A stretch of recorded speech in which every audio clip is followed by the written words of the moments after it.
অহিংসা পরম ধর্ম, জীব হত্যা মহাপাপ। শ্রীমান গৌতম বুদ্ধের বিখ্যাত বাণী এটি। আজকে আমি এই পোষা প্রাণীটিকে আমি রুটি কিনে খাওয়ালাম তখন আমার মনের ভিতরে একটা প্রশান্তি কাজ করলো, ত্যাগের তৃপ্তি কাজ করলো।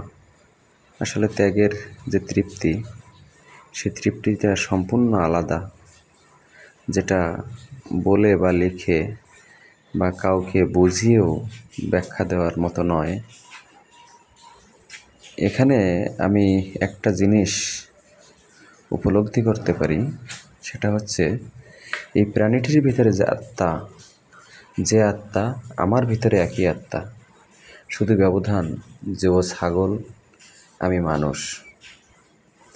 আমি যদি মনে করি যে ওর সৃষ্টিকর্তা আমার সৃষ্টিকর্তা এক, তাহলেই সব ঠিক।